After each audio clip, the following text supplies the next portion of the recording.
This is The Rumor Report with Angela Yee on The Breakfast Club. Well, Vulture has an article in Conversation, Quincy Jones. And in this article, Quincy Jones talks about so many things, so I'll give you some cliff notes right now. First of all, Quincy Jones is turning 85 next month. Drop on the clues bombs for age, goddamn. Mm-hmm. He has a Netflix documentary coming. He also has a CBS special that's hosted by Oprah. All of these things are on the way. Now, he talked about Michael Jackson. He said Michael stole a lot of stuff. He stole a lot of songs. He talked about Donna Summer's State of Independence and Billie Jean. The notes don't lie. He was as Machiavellian as they come. And he said it was because Michael Jackson was greedy. He said Michael should have given 10% of the song Don't Stop Till You Get Enough, but he wouldn't do it. And then outside of music, he said Michael Jackson, I used to kill him about the plastic surgery. He'd always justify it and say it was because of some disease he had, BS. He had a problem with his looks because his father told him he was ugly and abused him. Other things in the article, he talks about the Beatles and his first impressions of them. He said they were the worst musicians in the world. They were no-playing MFers. We all know the Beatles was trash, though. The Migos Paul was way the better worst than the bass player I ever heard, and Ringo don't even talk about it. And he talks about a story about being in the studio with George Martin and Ringo and just how bad it was. And he said he still thinks they're great guys, though. That's a great compliment. They trash artists, but they're great guys. Now, he also talked about all the allegations about people like Bill Cosby, and with Bill Cosby being a friend of his, how do you feel about that? And he said it was all of them. Brett Ratner, Harvey Weinstein, he's a jive MFer. Wouldn't return my 5 calls. He called him a bully. And then he wouldn't say much about Bill Cosby. He said, we can't talk about this in public. That makes me wonder how bad was Bill Cosby. Because think about how Quincy Jones was just letting that clip fly. Talking to everybody about Bill Cosby, like, nope, can't talk about that in public. But that's my guy. That's Jesus his guy. Christ. That's his guy. There's a lot of his guys that he spoke about in the interview. Michael Jackson was his guy, too. So Michael Jackson's dead. So, Bill Cosby dead? No, he's not. 99%. Now, the interviewer, David Marchese, also asked him about one thing that he would fix. If he could fix one problem in the country, what would it be? He said racism.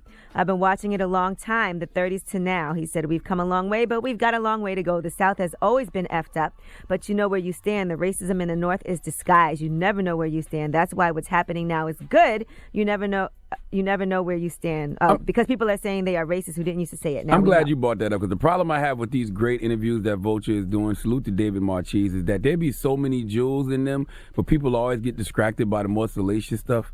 You know, Quincy Jones talked about rich people not doing enough, and people don't know what it feels like to be poor, so they don't care. And the best quote from the interview, and he says, you shouldn't chase money and endorsements, and when you do things for money, God walks out of the room. Oh, that was a bar. All right, now he goes on to talk about going out with Ivanka Trump. He said his daughter, Kadada, hooked it up.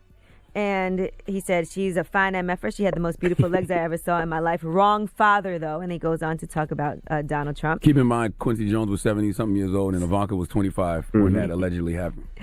All right, he talks about doing We Are the World and having an issue with just Cyndi Lauper and her saying that, she didn't like the song. And then musicians who deserve more acclaim.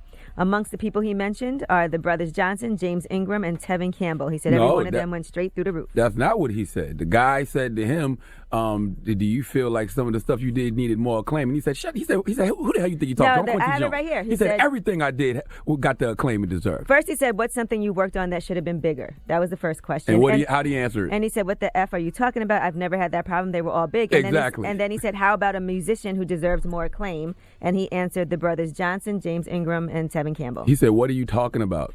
Brother Jay, and he said they all got the acclaim they deserve. Every one of them went straight through the roof. Arguing over internet. Yeah, exactly. They all went straight through the roof. Yes. Yes, I'm reading it, verbatim from here. All right, other things he talked about is, he said, he talks about artists supposed to know everything from the past. He said, you're supposed to use everything from the past. If you know where you come from, it's easier to get where you're going. You need to understand music to touch people and become the soundtrack to their lives. And then he talks about one of the greatest moments in his life. He said it was the first time they celebrated Dr. King's birthday in D.C. Stevie Wonder was in charge and asked me to be the musical director. After the performance, we went to a reception and 3 ladies came over. The older lady had Sinatra at the Sands. I arranged that. Her daughter had my album, The Dude. And then that lady's daughter had Thriller. 3 generations of women said those were their favorite records. He said that touched me so much. So that was one of the greatest moments of his life. Now, a lot of people were also talking about what he said about Marlon Brando. He said that Marlon Brando was the most charming MFer you ever met. He'd F anything, he'd F a mailbox. James Baldwin, Richard Pryor, Marvin Gaye. And then David Marchese asked him, come on, man, he did not. He said he slept with them. How do you know that? He said, come on, man, he did not give a F. So I don't give a damn that Marlon Brando allegedly had sex with Richard Pryor, Marvin Gaye, and James Baldwin, but I am very interested in the story of Marlon Brando having sex with a mailbox. I want to know whose mailbox was it and why. I don't think he was being literal. But Jennifer Pryor, who was Richard Pryor's widow, did say it was the 70s. Drugs were still good, especially Quaaludes. If you did enough cocaine, you'd F a radiator and send it flowers in the morning. And she said her late husband was very open with friends about his bisexuality and documented his exploits in his diaries. And she does plan to publish those diaries later on this year. Quincy Jones also said he stopped drinking 2 years ago. Can you imagine if he still drank? My goodness. How loose his lips would be? An old black person on that cognac is undefeated. You hear me? All right, we'll get more into this later because I also want to talk about what Oprah had to say in response because he talks about the color purple. And we'll discuss what T-Pain had to say because he had to respond to some things that Quincy Jones said in this interview as well. But I'm Angela Yee, and that's your Rumor Report. And salute to David Marchese, man, the interviewer. He's done two of my favorite interviews of the year, which is Erykah Badu and Quincy Jones for Vulture. The Breakfast Club. Every weekday morning. Tune in